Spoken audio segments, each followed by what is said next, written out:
வாசிப்போம். நமக்கு வாசிப்போம். மெட்டாக்கள் வரையில டைம் கொஞ்சம் பாஸ் பண்ணுவோம்.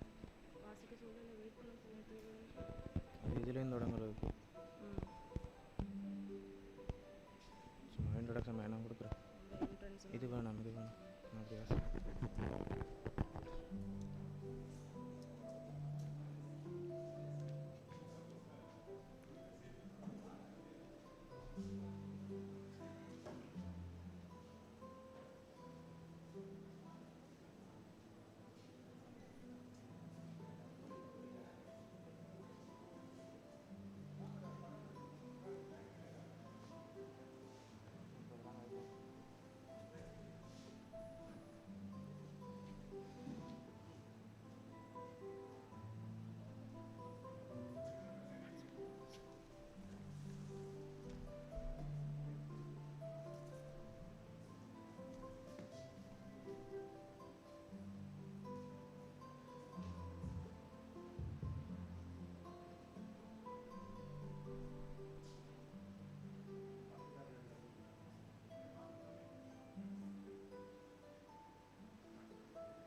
Hello, can I talk to someone?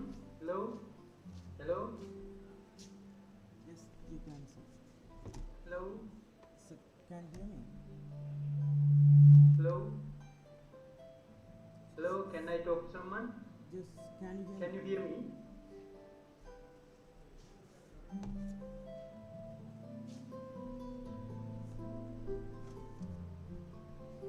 Can you hear me?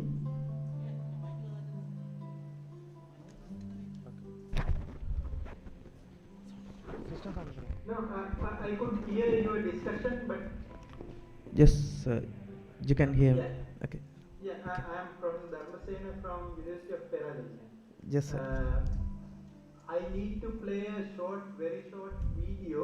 Okay. I have sent it to the dean's email address, but I can forward it actually to anyone because it would be better if you can play it from your end rather than me screening from this end. Okay, sir. Is it possible? Yes, sir. We can. Yeah. How do I send it? If you can show me an email address, No. I can forward it right now. No, you can send it to Dean. I will get it from. I have sent it to the dean's email address already. Okay. Already it's there, the link. Okay. Okay.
Within few minutes, we will be starting a prestigious day in University of Jaffna, the day of sharing knowledge and embracing innovations in agriculture through the second International Conference on Digital Technologies for Sustainable Agriculture, ICDTSA 2025.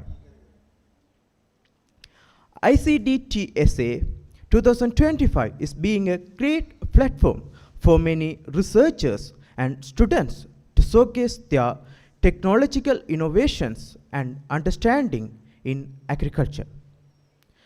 This prestigious event is organized by the Faculty of Engineering, University of Jaffna. This year, to make this event more successful, even we have been funded by Erasmus Plus program of the European Union. We express our heartfelt gratitude to them. With immense joy and excitement to commence a great day in University of Jaffna, stay tuned for a great start.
Consortium.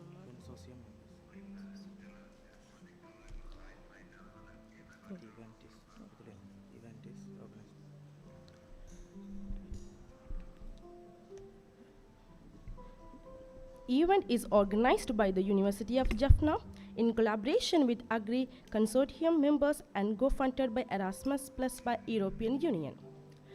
A transformative project uniting higher education institutions from India, Malaysia, and Sri Lanka with European counterparts to enhance agricultural education and innovation across Asia. With support from the European Union, we are revitalizing curricula and introducing state-of-the-art technologies to drive agricultural growth. Through Agri Technologies Hub, we are fostering collaboration, sharing knowledge, and developing new solutions to revolutionizing farming practices. Our digital platform offers free resources and tools, ensuring inclusive education for rural and underprivileged younger farmers. The Agri app provides decision support for regional farmers, boosting productivity and sustainability. Join us in creating brighter future for agriculture through collaboration, innovation, and empowerment.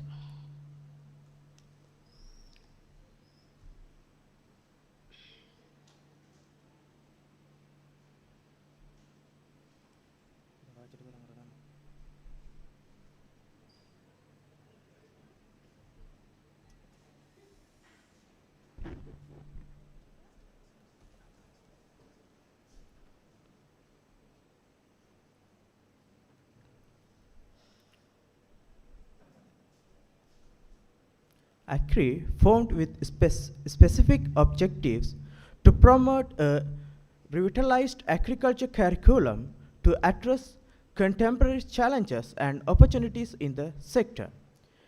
to introduce cutting-edge technological innovations to enhance agriculture productivity and sustainability, to establish agri-technologies hub across participating Asian countries to facilitate knowledge sharing and technological transfer, to develop a comprehensive digital platform for agricultural education, providing accessible resources and tools for farmers and students, to create a Agri app, a user-friendly tool for farm management and decision support to increase productivity and efficiency,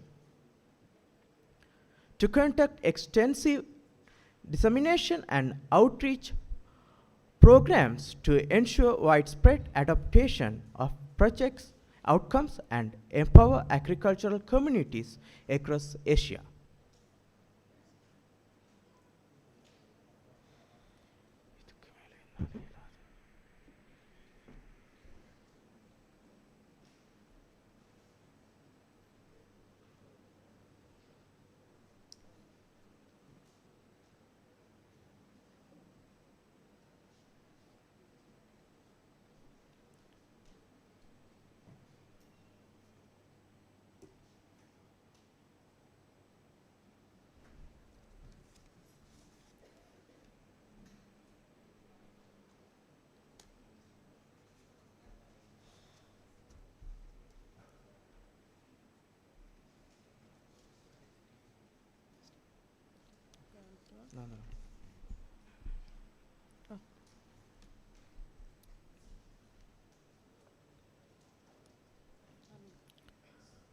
Good morning, distinguished guests, esteemed faculties members, researchers, and participants.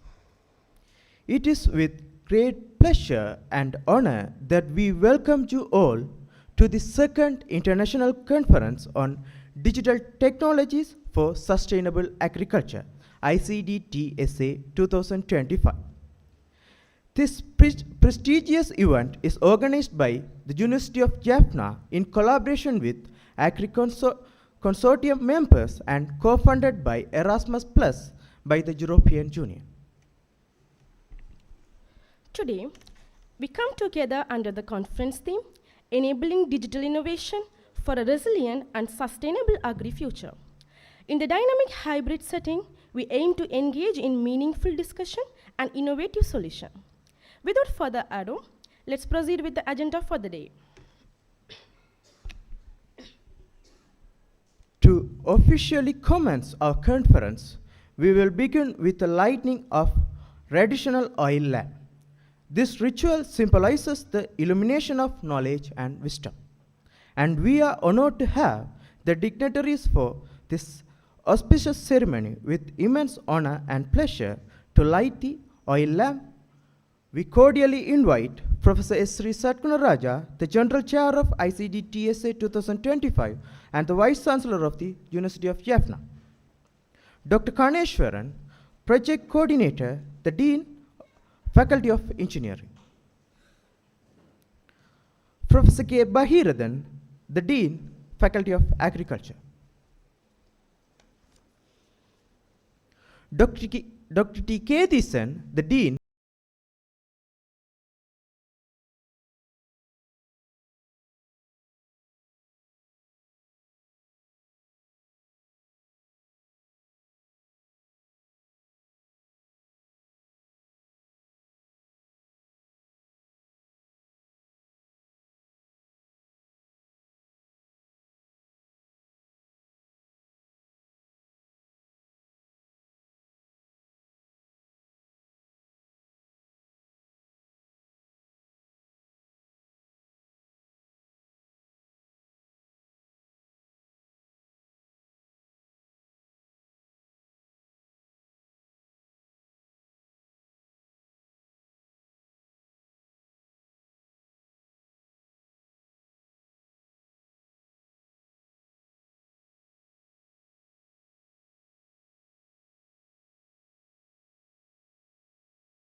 to commence the event with an environment of rhythm, grace, and harmony, along with our cultural values. Please put your hands together to invite students from Sir Von Ramanathan, Faculty of Fine Arts, on stage to perform a welcome dance.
Thank you for your wonderful performance.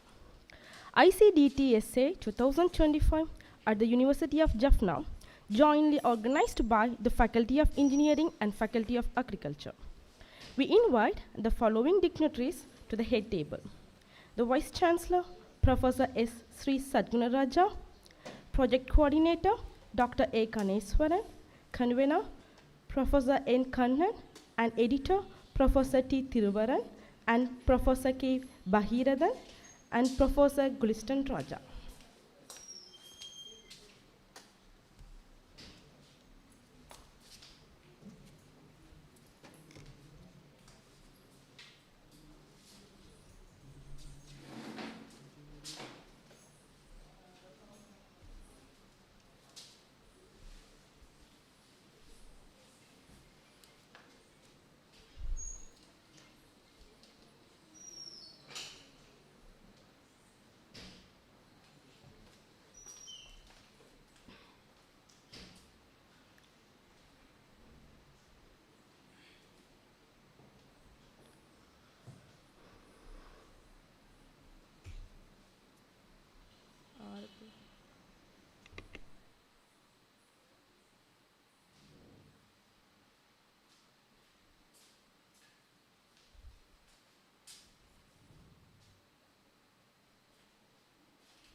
Now, it's our honor to invite Dr. Kaneshwaran, the Dean, the Faculty of Engineering and Project Coordinator of ICDTSA 2025, to deliver his welcome address.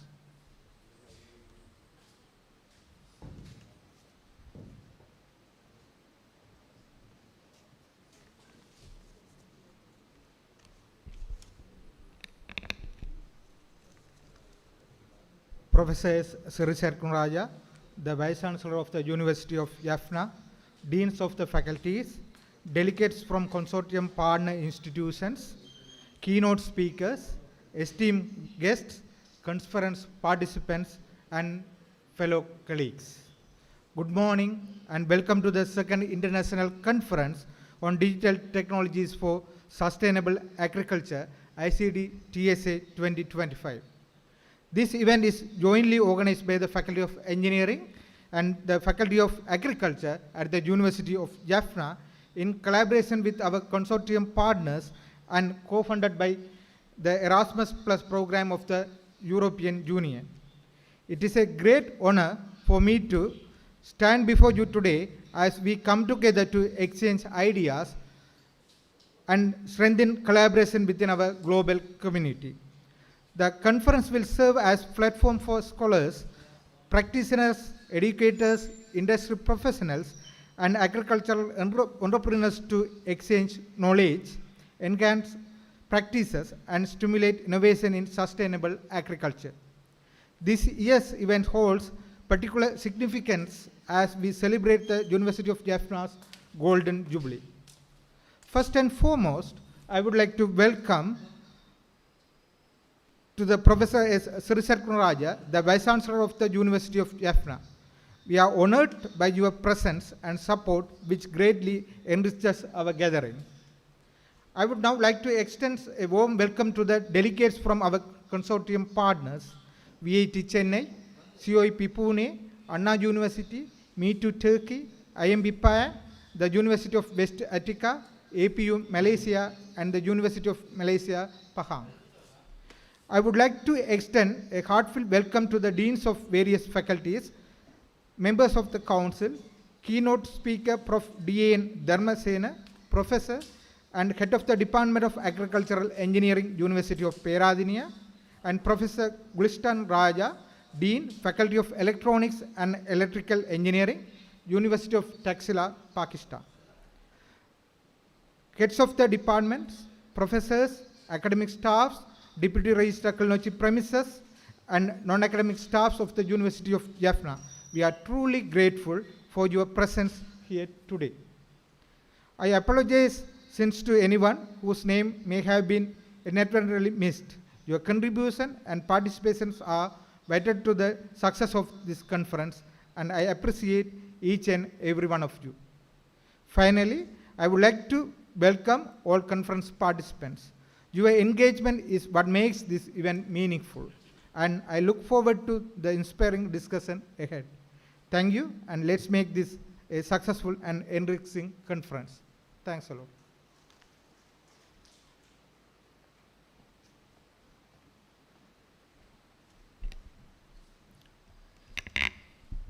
Thank you, Dr. Kaneshwaran. We are honored to have Professor S. Sri Sadgunaraja, the Vice Chancellor of University of Jaffna and the General Chair of ICDTSA 2025 with us today. We cordially invite the Professor S. Sri Sadgunaraja to deliver his insights as the General Chair of ICDTSA 2025.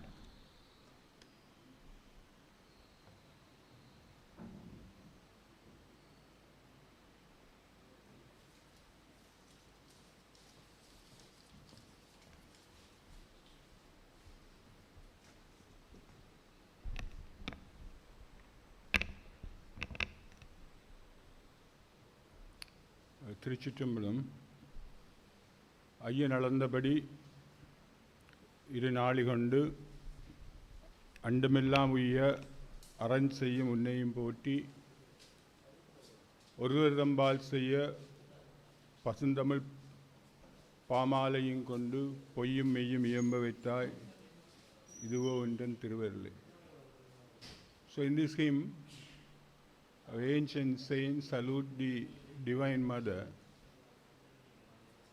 who has been feeding entire living entities, all the living entities in the universe, by originating the seed that may be very countable.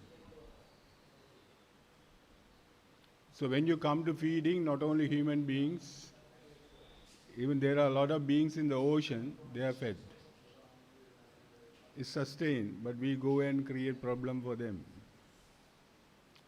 Similarly, Sri Lanka is more than 40% is jungles. There are so many living entities. Even we are famous for elephants, and now the elephant-man conflict is there. We are encroaching most of their dwelling places. So, ladies and gentlemen, the digitization, and now other side agriculture. So people call it, even I listen here, one of the JICA funded project going on in the Faculty of Agriculture. It's more than a 4 years project. It's a 2 billion rupees worth of project, where 2 Japanese gentlemen are here earlier, and our people are going there. So Professor Oteka from the University of Kyushu gave a lecture here that's called Smart Agriculture. Now we have smartphones that did not exist before 2000 before 2000. So 20 years of invention of smartphones has delivered entire global population, around 8 billion people, to access to information. It's on the palm. And also that has brought a lot of hybrid doing. Even the university, now we are doing a lot of teaching, communication, and management system, automated management system doing these smart devices. Even today, our live stream of this event is there by our technicians. So digitization, basically, the primitive science is involved in this. That's called mathematics. I'm a mathematician, so my discipline is optimization. So you all know how it's work, because all the electrical engineers, all the mechanical engineers, all the people in the field of agriculture, you want to optimize. That is in a way a synonym for sustainability, because you want to have a less absorption of material to achieve what you want, and also less waste. There's another project going on with the European Erasmus, zero emission project. So these are ideal things. So when you come to digitization, the primitive subject is mathematics, then the physics. The James Clerk Maxwell, he formulated the Faraday's law, Ohm's law, Fleming's law, put together into electromagnetism, because earlier people thought electricity and magnetism are two different things. So he put that together. Then the engineers come. They put the devices, design the devices. So we had electrical and electronic departments maybe in the 50s, 60s, not before that. Because electronics was not developed before the Second World War. Even the microchips and the integrated circuit technologies came in the 50s, 60s. Similarly, in the agriculture, there is a blossom of biotechnology. One botanist and mathematician sat together, Watson and Crick.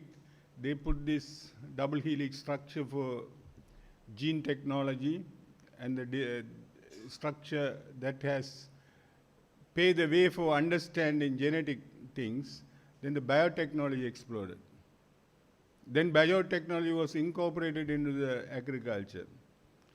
Then still in Sri Lanka, they don't accept this genetic modified stuff to the public. But the USA, they control it, and they have done so many things on this. So the digitization, the primitive thing is mathematics, then the physics came, then the engineering came. Now the digital thing is for entire mass. All the media people, all the sports, entertainment, everywhere is exploding. Now we are contemplating on the unification of agriculture and the digitization. And the digitization also, I tell you, we work in the mathematics, two binary things, 0 and 1. 0 is basically the invention of Indian, they say. 0, the Sunya, the Puchya, then the 1. So the European Union came to exist in the 1993. Then the merging of entire countries of Europe under one union. Then the Francois Mitterrand and Helmut Kohl played a big role on that when I was in Europe doing my postdoctoral at the time. So now I am 2026, we are enjoying funding from Erasmus. The Erasmus funding also very, very different from other funding, because they always want to know before even the project start, what is your output? Before even project start, it's not speculative. So now the scientists are gathering from entire world, Europe, Malaysia, Pakistan, India. Even VIT chairman was with us, Viswanathan, and wonderful collaboration. So I always say we are unique in this universe. So our fingerprint is unique.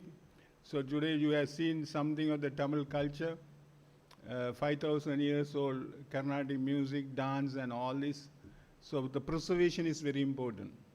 Even when I was in Japan with this JICA visit with the Dean Agriculture, so even the Kyushu University, they said that we spent a lot of time with them, one of the modern university. They moved the university to the forest and agriculture area, not from the city. So Japanese think differently because they want to have a first-hand information with the farming. So I built a very huge university, and the funding came from one aristocrats. Then they said, whatever you do, the core knowledge is same. Whether you do in Sri Lanka or India or Europe or Malaysia or Philippines, the core knowledge of agriculture is same. Core knowledge of mathematics is same. Even the Greek played a big role in the mathematics development. The core is same, the number theory. So that played the digitization and cyber explosion. So the core is same. Now we are connecting. So we are connecting the individual things into unified things. That's what the Maxwell did, the wonderful Maxwell theory. Now we understand how this energy is propagating from the sun to us, the plant converting. The photosynthesis is well understood. So now people are thinking about the managing sustainability, then the marketing, supply chain, and we had a lot of delegates coming from Tamil Nadu Technological University of Agriculture. So we call Verlan University. So they came here. So people are thinking about startup with agriculture. So I go to the ancient scripture where all will hear about one of the epic of Indian culture that is called Mahabharata. Even Pakistan did not exist before 1947 anyway. So we all together, now we found a way to fight. So Sri Lanka also, friend said from Greece, is one of the beautiful islands. It's a paradise looking. But we found a way to fight for last 30 years anyway. So we always see the differences sometimes. So in the unification, so we joined together to punch the problem. So that is the conference is all about. So I say the ethics of the conference, because our desire for the human beings is to know. It's never going to be extinguished. Because it's innate. The thirst for knowledge is innate. So every kid, even the modern kid, well understood areas, they want to dig with the microscopic level to understand the macroscopic phenomena. That is called statistical physics. Even the microscopic level, we are digging. How the atom moving, even the subatomic level, we are thinking in the physics. So many scientists are working. At the same time, macroscopic level also we are working. How the black holes even exist, how these galaxies are operating, this astronomy and all top brains are working on this.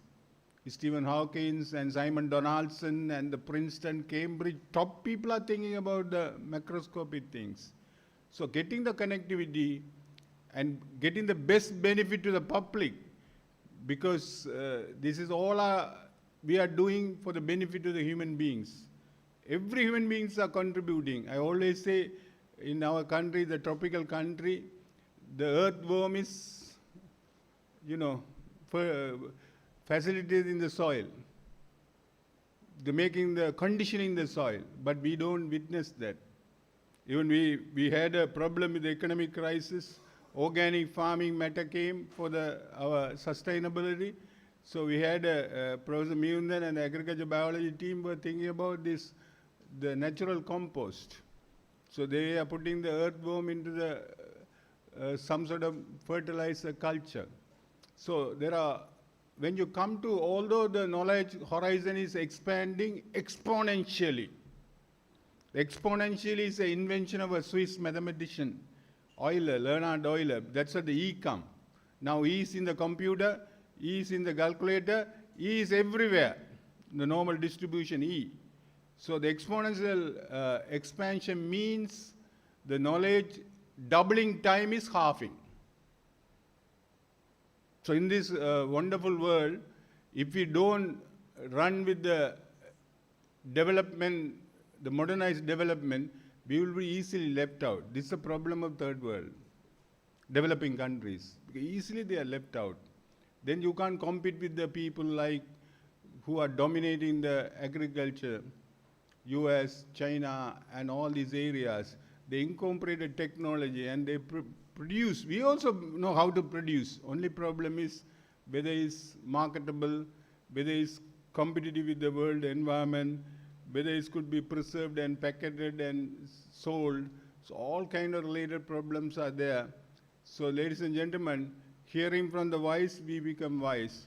So our today keynote speaker from Islamabad, from Pakistan. Pakistan is a wonderful country for agriculture, I heard. I never been there. Top irrigation system, and this they have been all developed. And we get so many fruits and potatoes from Pakistan.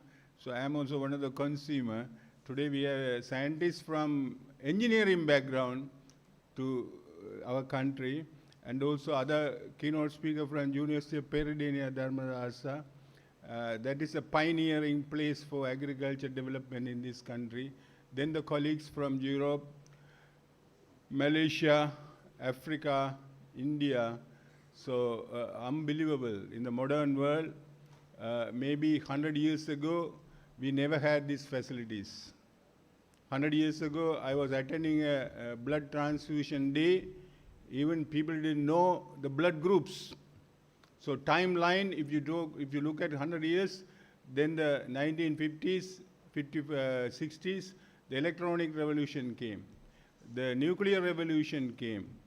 And now we are going to the fourth and fifth industrial revolutions, the automation and digitization, and this, say people call this artificial intelligence.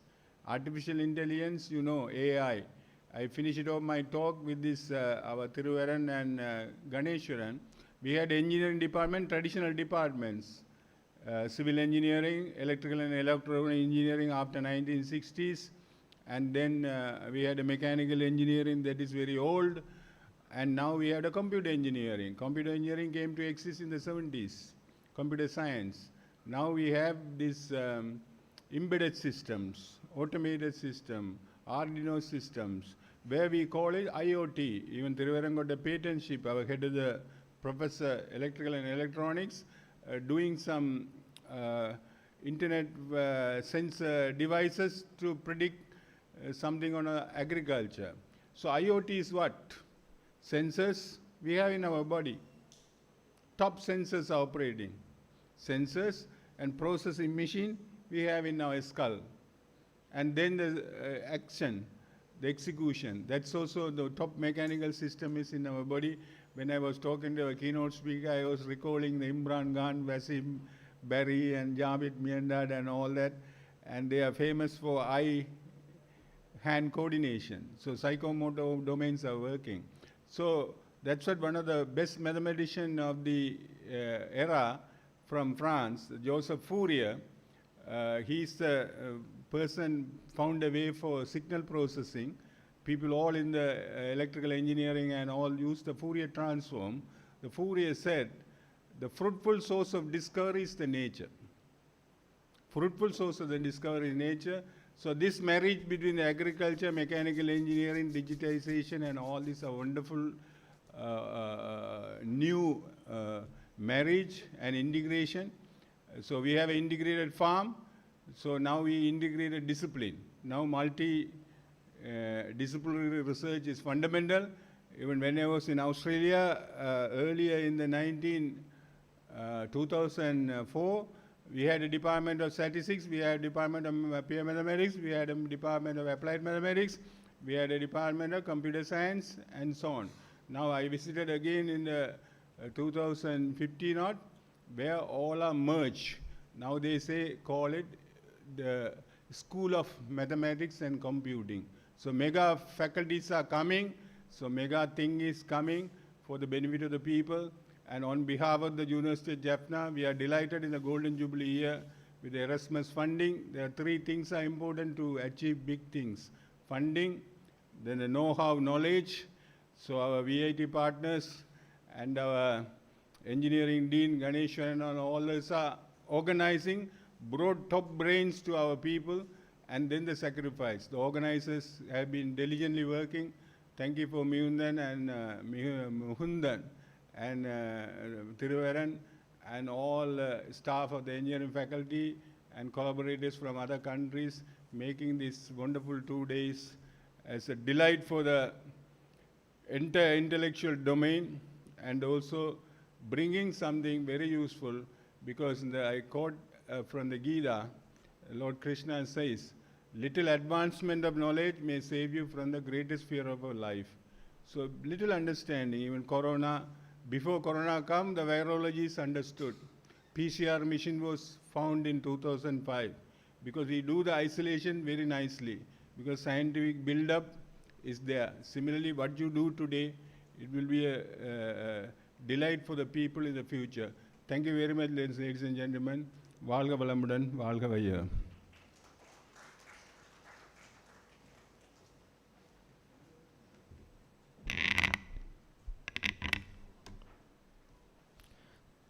Thank you, Professor Sri Satmaraja, for your valuable insights.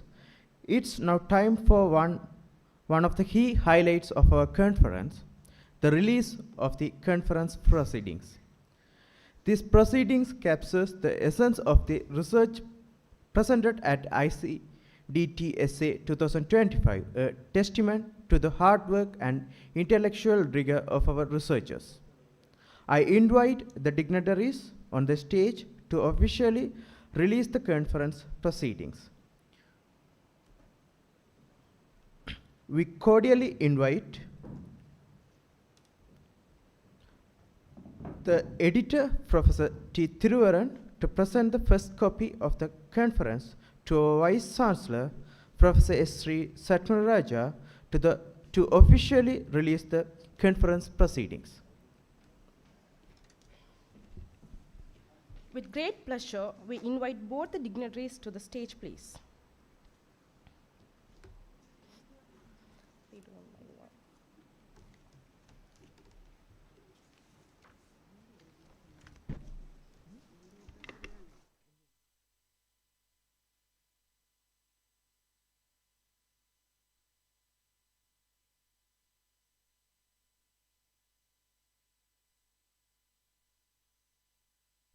Thank you.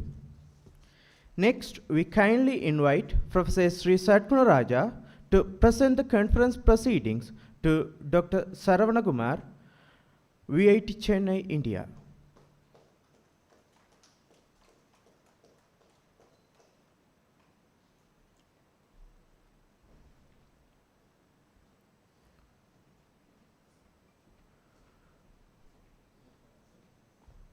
Dr. Ioannis Saris, the University of West Attica, Greece.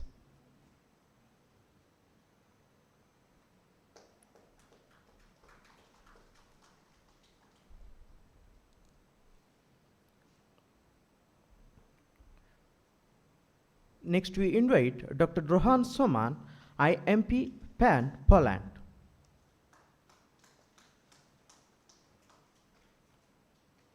Dr. Salih, METU, Turkey.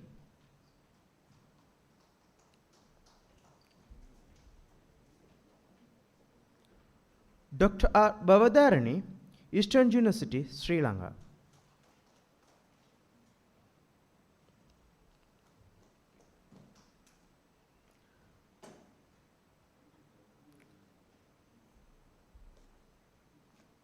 Dr. Sangeeta Mundra, COP-EP, Pune, India.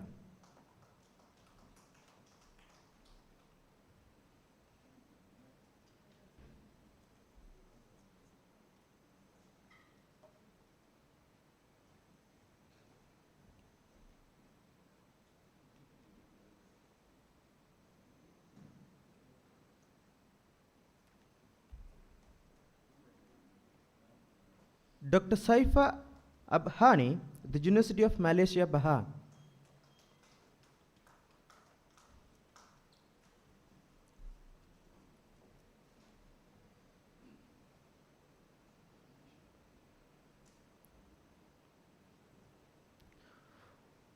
Professor Vinesh Thirichelvam, Asia Pacific University, Malaysia.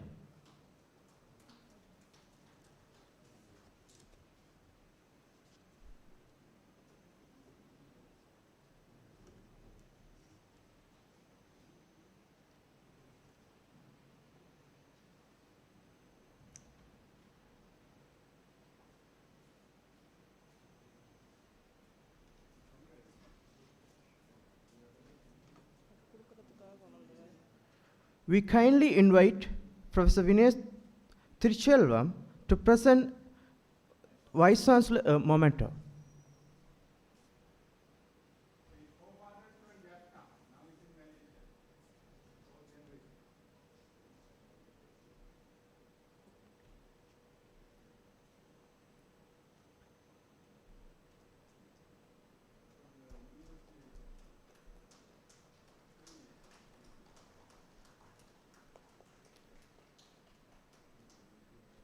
Thank you all.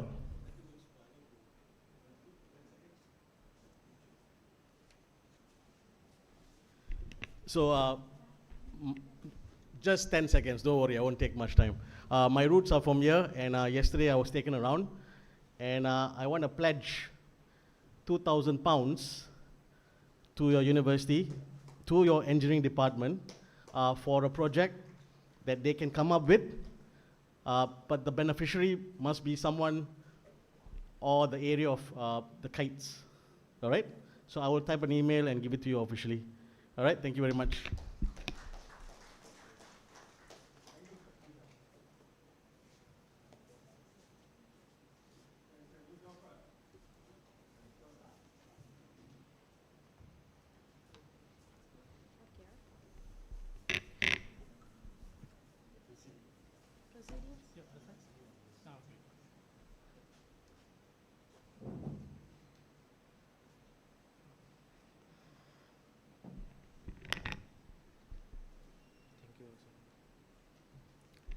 Thank you all. Next, we invite Professor N. Kannan to introduce our keynote speaker, Professor T.A.N. Dharmasena, on automation in agriculture, enhancing efficiency, productivity, and sustainability.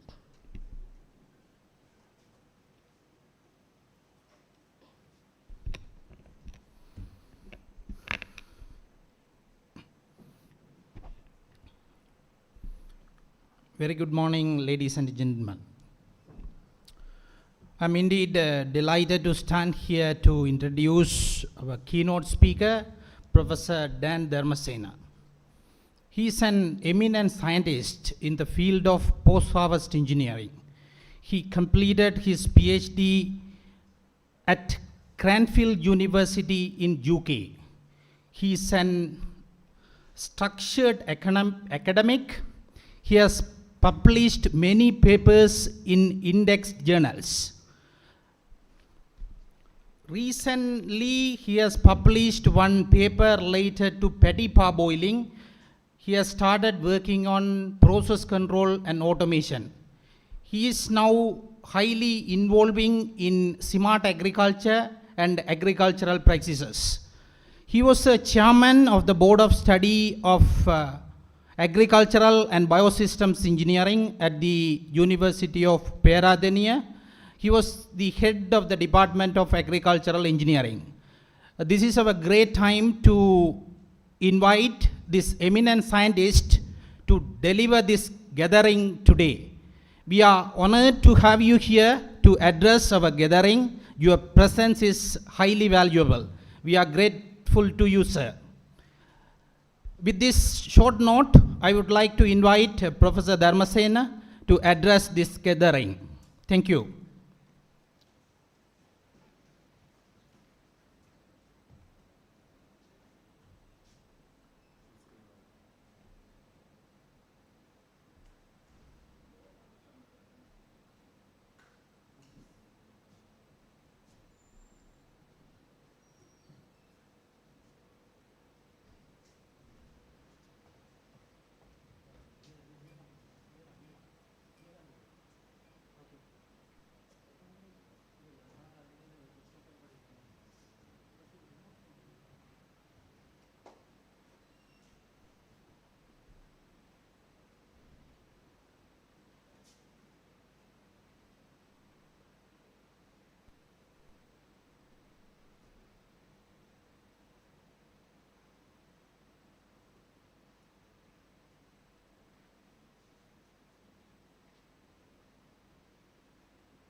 Yes, sir.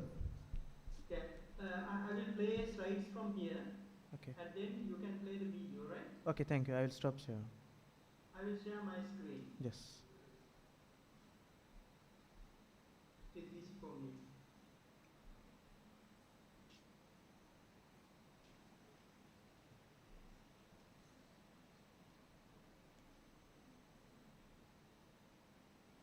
Hope you can see my screen now.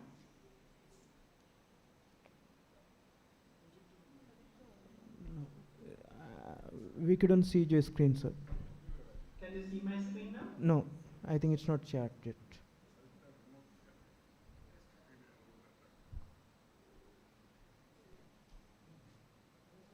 Can you see my screen? Not yet, sir. Yes, yes. Can you see my Yes, screen? yes, yes.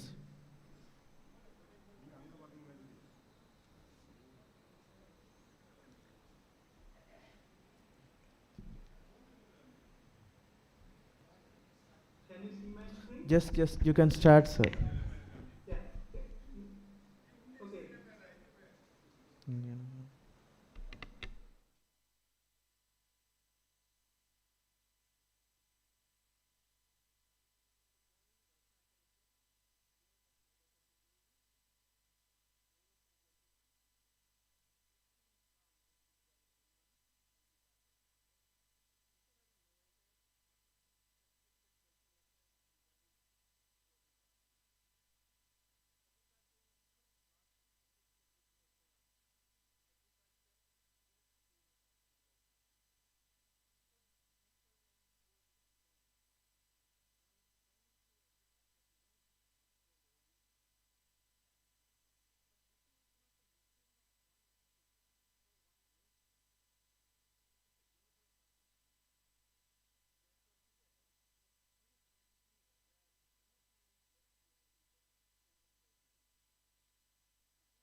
Yeah.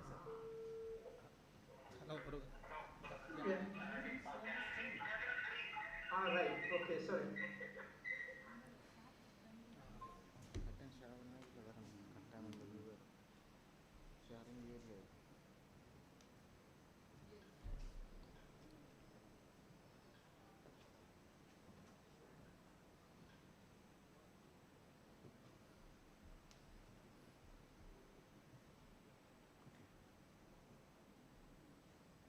Can you see it now? Now it's clear. Please go to the presentation mode, then you can continue. Yes, sir. It's now visible. You can present. Can you see it now? Yes, yes, yes. Oh, I'm sorry. I'm so sorry. I will just quickly go through. I don't know whether you have played. This was the first slide, and then I just jumped into this. And I was there. 3 phases. I just explained, and manual tools, digital, and the computers with robotics. That was about evolution, and then I was there. Apologies for this. So that we will look at the evolution of this agricultural automation based on the few things that I highlighted. We started with up to the 19th century, beginning of the 19th century, we started manual tools and then shift into animal power and then motorized machines. And then in the 20th century, early mid onwards, we moved into digitization, digital equipment, and then robotics with AI. That's where we are now.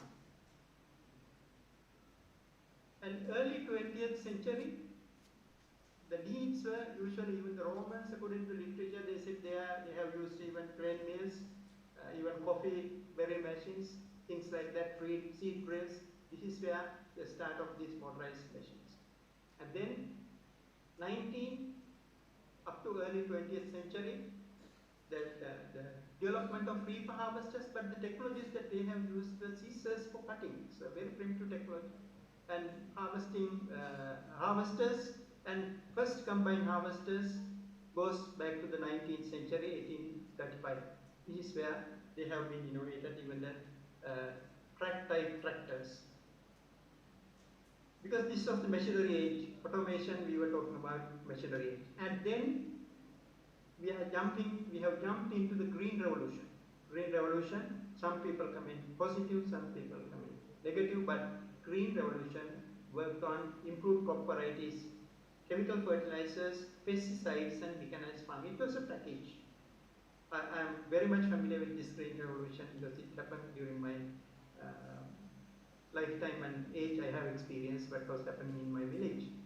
So reduced hunger and poverty. This was the most important, whether it is positive or negative, we could fight against this.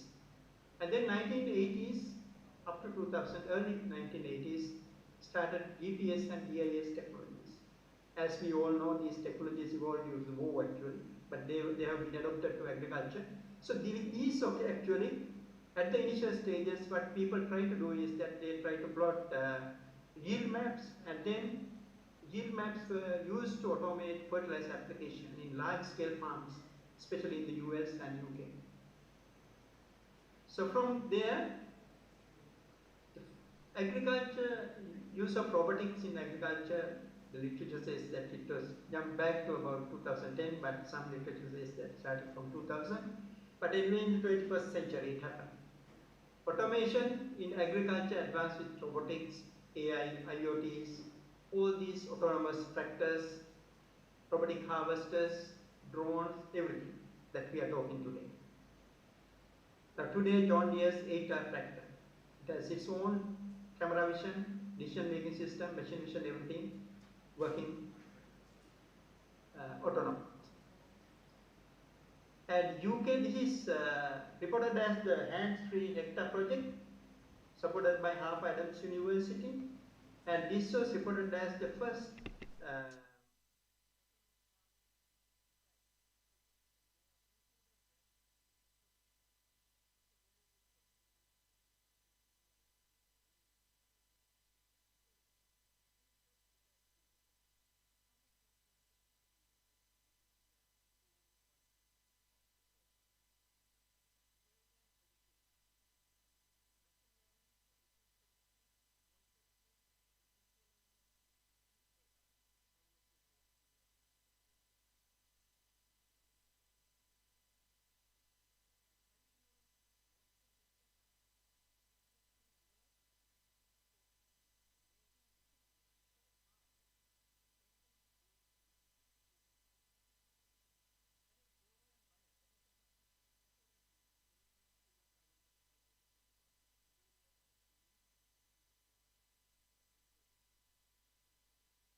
My screen again. Yes, sir, you can, I think it's already chat. Okay. Okay.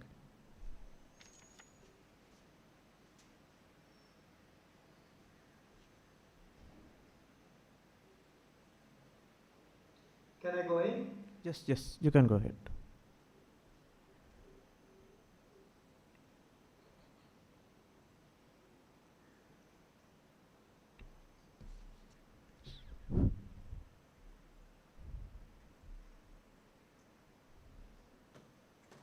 So you can go ahead.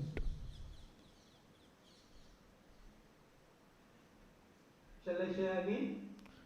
No need to share, you can continue. Okay. So the future of agricultural automation in Sri Lanka, the vision is fully integrated data-driven agricultural ecosystem with the goals of enable data-driven decision making. This is very important for us because we make decisions without using real data. Boost efficiency and climate change resilience, that is the most important and timely action that we need. And it should happen throughout the value chain. Foster the digital transformation by investing in infrastructure, high-speed internet, things like that, and promoting digital literacy. That's also important, adopting global best practices and ensuring data interoperability, quality and security. And foster innovation through research and development. I think even this workshop is opening up opportunities for this. The farm, this is our vision, right? In the next decade, no humans, so minimum humans are there for supervisory, and data scientists will be working, optimizing ecosystems, climate, fertilizer, nutrients, pest and disease control, everything, and hyper-localized production. So rather than transporting things over long distances, very concentrated production, even the urban requirements, greens, we can produce them close to the urban centers using very small spaces. So the challenges still that we have are high costs, especially the countries like us, having poor economies. Return of interest, return on investment is still unclear for smallholders in different sectors. Some sectors it is. Data privacy and ownership. Who controls the farmers' data? Regulations and lagging regulations, especially in countries, some countries, laws. Can we keep up with the technology? You know that mobile technology is upgrading very fast, and can we catch it up, especially for the countries with poor economies? That is also challenging. And the social resistance, especially for the areas like plantation. We have labor shortages, but job displacement that will create social unrest. So these are the challenges that we face. So actions that we need to take from the government sides, I propose that fund R&D, they are fund, and subsidize small farmers, otherwise they cannot survive. Technical companies, they have to build affordable and scalable solutions. Farmers keep on lifelong learning, agri-tech and mobile use. This needs to be upgraded. Researchers, we have to focus on sustainability and inclusivity because future is automated. We cannot forget it, but it must be sustainable and equitable. That's what I feel. So for the forum, for the day, 2 days, even after the discussion, I am just putting up some themes for your discussion and our discussion. How can we ensure automation benefit to small-scale farmers? What is the role of policymakers in accelerating adoption of this automation and digitalization? Will the automation increase or decrease global food insecurity? With that, I conclude my session. Thank you very much. And I just highlighted 2 pictures, left-hand side, one picture that I have taken 10 years back in the Eastern Province. 2 small farmers, small-holding farmers, cleaning their grain using natural bin, paddy cleaning.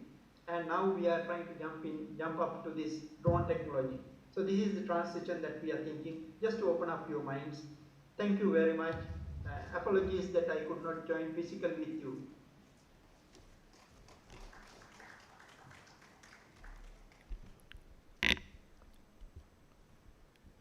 Thank you, Professor D.N. Tharmasena. With that, next we invite Engineer Valluvan to introduce our keynote speaker, Professor Gulistan Raja, on deep learning based classifications of multi-plant disease.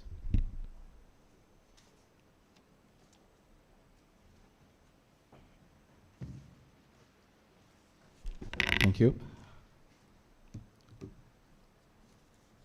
Professor Gulistan Raja is an accomplished academic leader with over 27 years of teaching and research experience.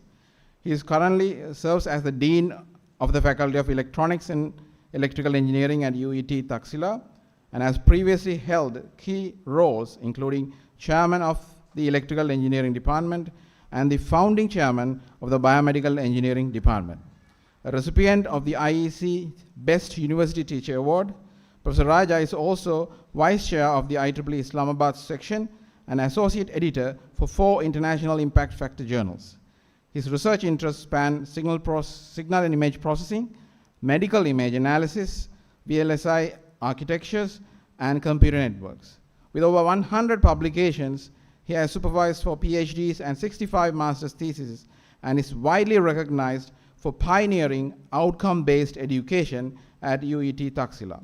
Professor Raja actively contributes to academic and accreditation bodies across Pakistan, contributing his expertise to curriculum development, program evaluation, and quality assurance in engineering education. With that, it's a privilege that we have to have here as the keynote speaker, and I kindly invite you to take the podium.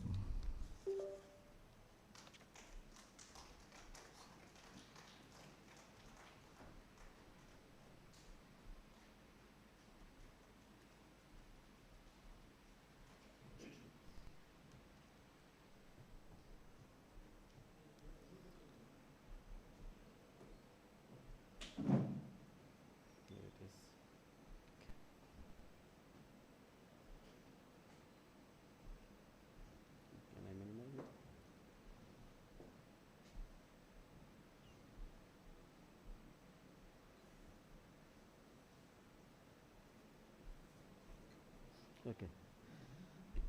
Thank you for a nice introduction. Good morning to everyone. It's a pleasure to be here. Today I will be going to present research work of my postgraduate student who has conducted research related to diseases in multiple plants. And he has used deep learning model for classification of these diseases. So starting with introduction, basically in Pakistan, basically the presence of diseases in agriculture, not only in Pakistan, but I think through worldwide, has significant threat to production and economy.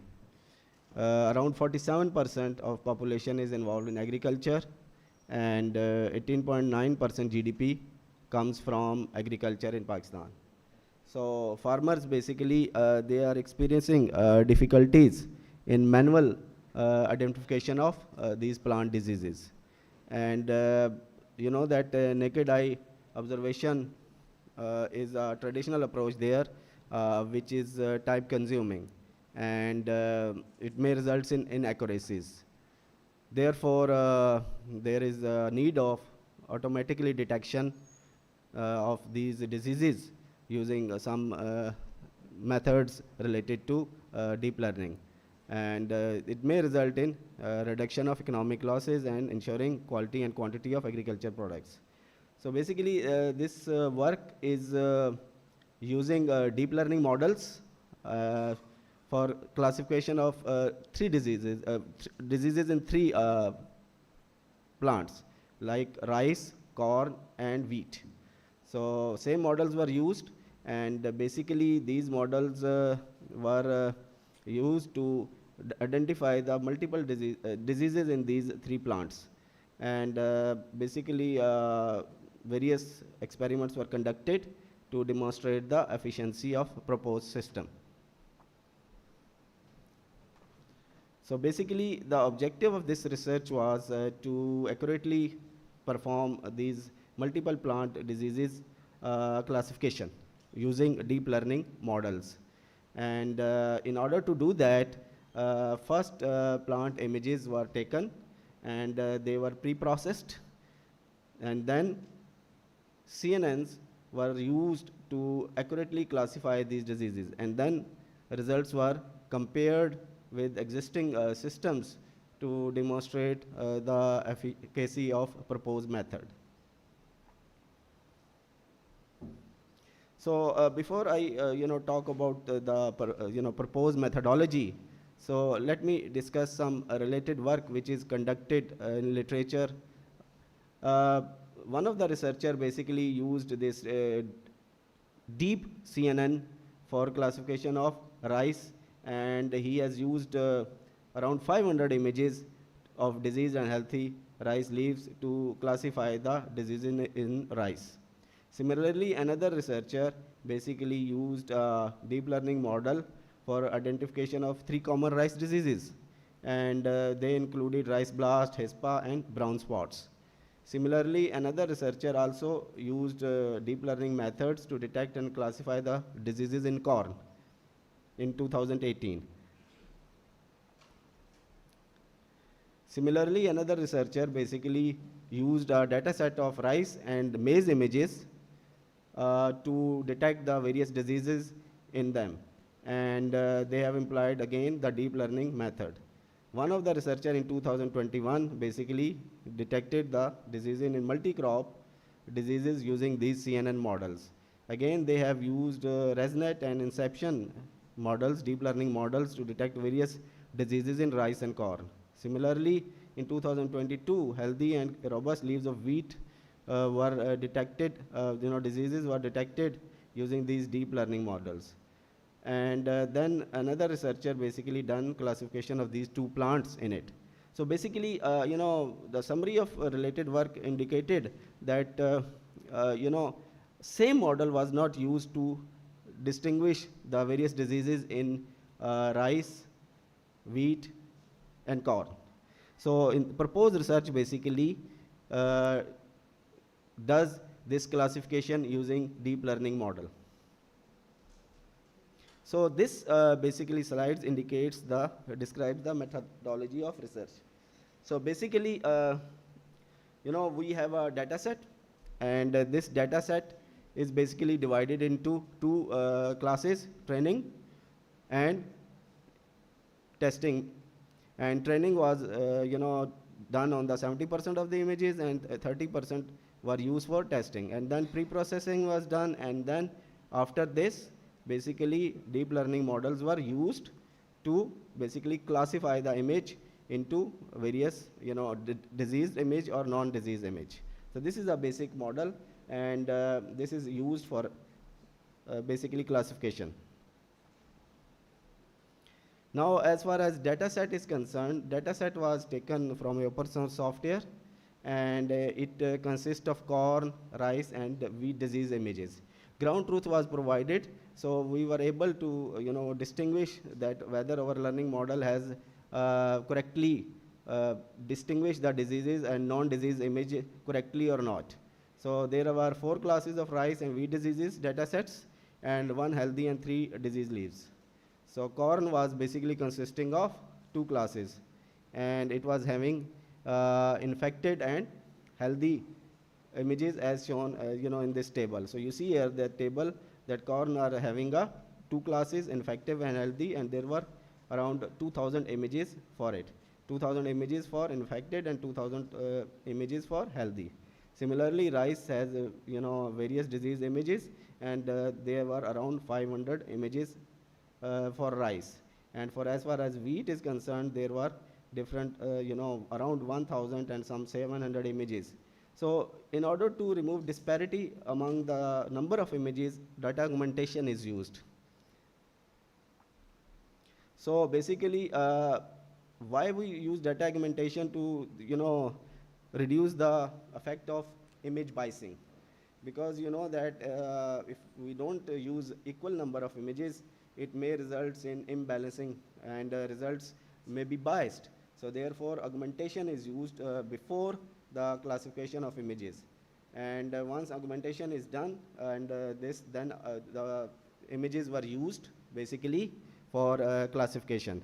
And how augmentation is done? Basically, it is done through different transformations like rescaling, rotating, zooming, and flipping the images horizontally and flipping the images vertically.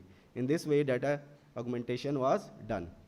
And then basically, because if we have less number of images in case of disease images and healthy images, so naturally results may result in results may be different. So therefore, as a result, in case of corn images, healthy corn images were increased by employing this data aggregation technique to balance the data set of corn crop diseases. So this is a proposed dense net model, and this was used in classification, and the two new layers are added, dense net layers are added in this model, and then classification is done. And image is fed to this model, and eventually, after various steps, image is classified into disease or non-diseased image. Similarly, this is a inception model, and again, images are fed to this model, and two layers were added in it, and image were classified between disease and non-disease images.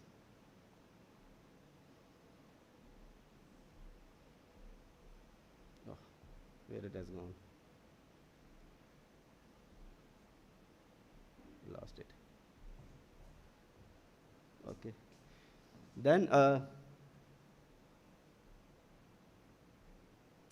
Okay.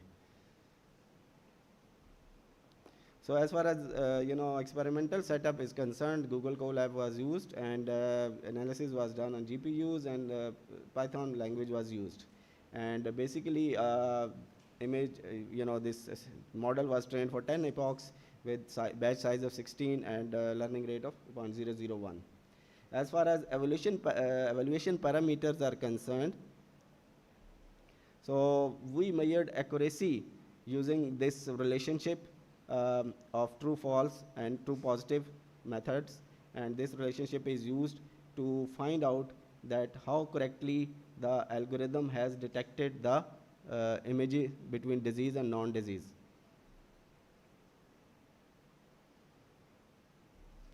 So as far as results are concerned, this slide basically shows you the results.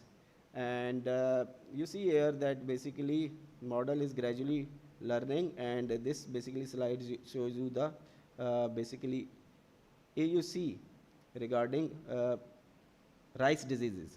And you say that a model is basically working, and it works basically obtained original accuracy up to 84% for rice disease data set. And then same thing is here on your right side, that basically loss is decreasing with the number of epochs. Same is the case for inception data set. You see that accuracy increasing as basically training stages are increased, and basically loss is decreasing, and it becomes flattens after a certain number of stages. This is the result for rice, and you see the same pattern, that as the number of epochs increases, we use 10 epochs. So basically AUC becomes, basically you can say that the model can discriminate between disease and non-disease after 10 epochs, around after 10 epochs. And same is the case for model loss. As the number of epochs increases, the loss decreases. Similarly, this is a graph for minor disease. Same pattern is observed in case of rice diseases for using dense net model. And this is a graph for corn disease, and again you see here that basically model becomes flattened. It can easily discriminate after 10 epochs. And this is a result for wheat. And between healthy and diseased wheat, basically same pattern has been observed in case of wheat diseases. Now we will discuss the results quantitatively. These were graphs which indicates the behavior of the model in distinguishing the disease and non-disease plants. But as far as quantitative results are concerned, so this basically shows the results for rice classification. You see here various diseases, and basically results are compared with existing literature, and it is being observed that accuracy of 84% is achieved through inception model, and accuracy of 94% is achieved through basically proposed model.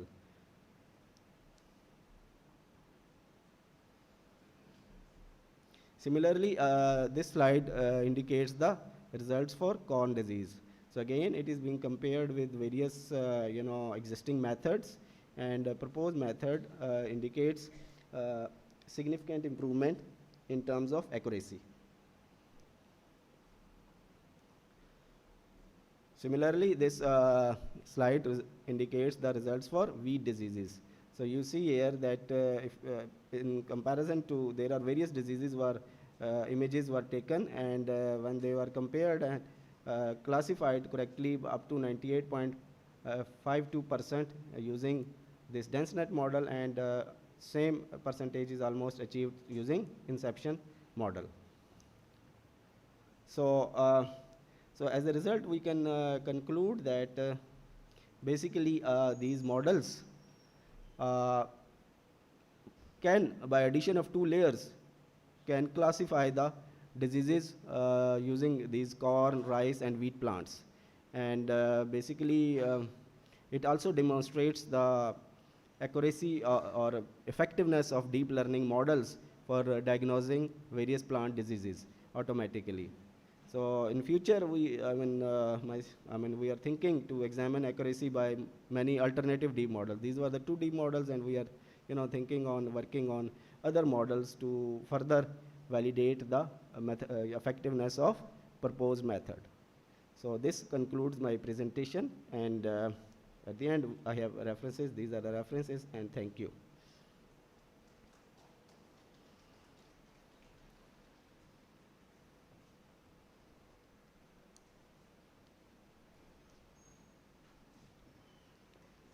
Okay. Okay, yeah. If you have any questions, you can ask. Yes, please.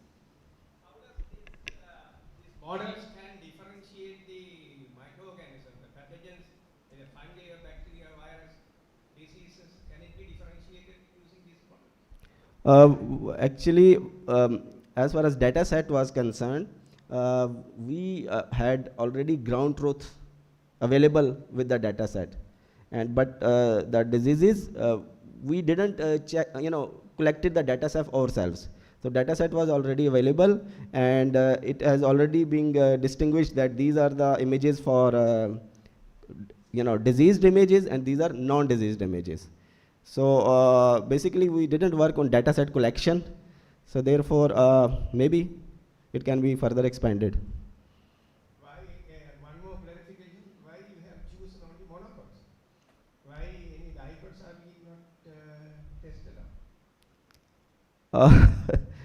I mean, it all depends on data set, because collection of data set is a big issue sometimes. So maybe in future we will be using collecting our own data set, then we can address these questions. Thank you. Thank you.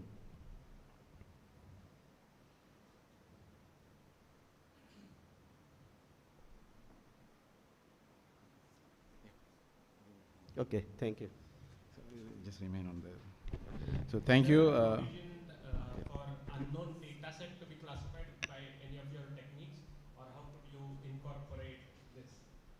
So because in real life, Yeah. you take a photo and there can be, for instance, both diseases present at the same time, and you have not trained on this. Yeah. Data set, or some completely other disease might be present. So if that was not in the training data, the solution of your algorithm would give it as a healthy data because it will not match to any of the other sets. Is there a provision to identify some unknown class or something like this? Unfortunately, currently we didn't,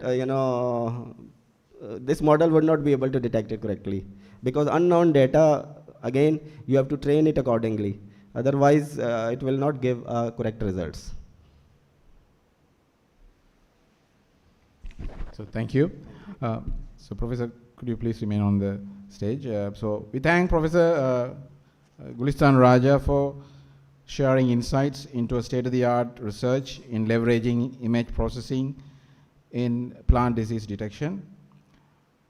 So now I kindly invite Dr. A. Kaneswaran, Dean Engineering and Project Coordinator from University of Jaffna, to present Professor Gulistan Raja with the conference memento.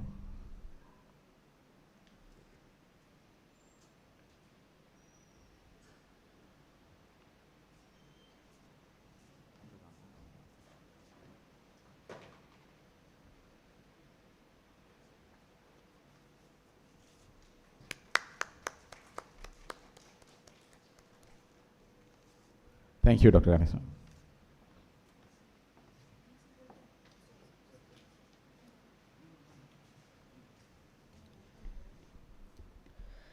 As we near the conclusion of the inauguration, it's my privilege to invite Professor N. Kannan, the convener of ICDTSA 2025, to deliver the vote of thanks.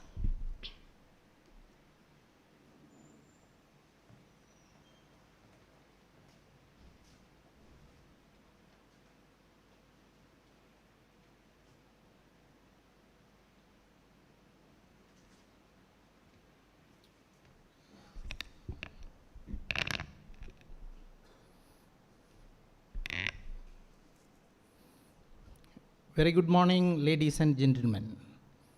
I feel honored and privileged to get the opportunity to propose a vote of thanks on this special occasion. Let me first of all start by giving glory to the existence for making today's occasion a resounding success. We have many people in our list to extend our sincere gratitude for the invaluable contribution given to ICDTSA 2025.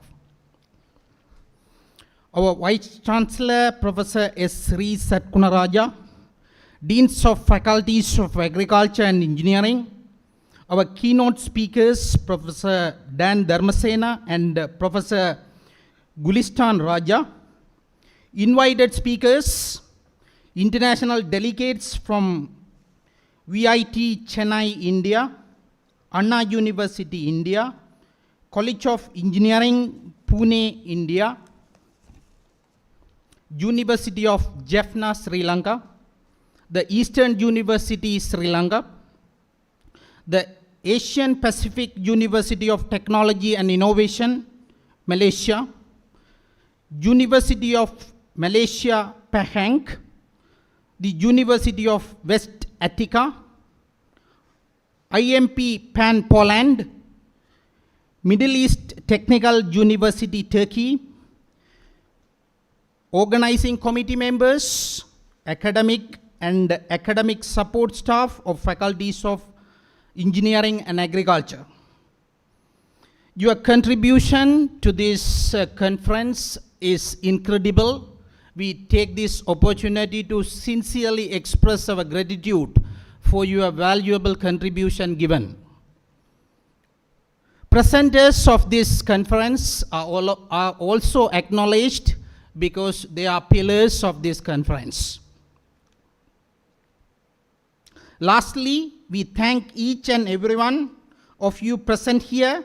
Your presence has made a difference, and we hope the knowledge and connections we have made today will have positive impact on all of us. Thank you once again, and we look forward to future opportunities to come together, and we will make a difference. With this note, I greatly acknowledge all the participants and other people. This is the great opportunity to the University of Jaffna. We have made this network with number of international universities. Of course, the project coordinator, Dr. A. Ganeswaran, his contribution is invaluable at this junction. As the convener of this conference, I have the privilege to address all of you the things we have done greatly for the betterment of the University of Jaffna. As everything is model in this world, our journey should be concise and perfect. Therefore, we have utilized this time very usefully to achieve something for the self-satisfaction. With this note, please enjoy this event to your level maximum to have the ecstasy. Thank you so much for being here to grace this occasion. Have a nice day ahead. Thank you.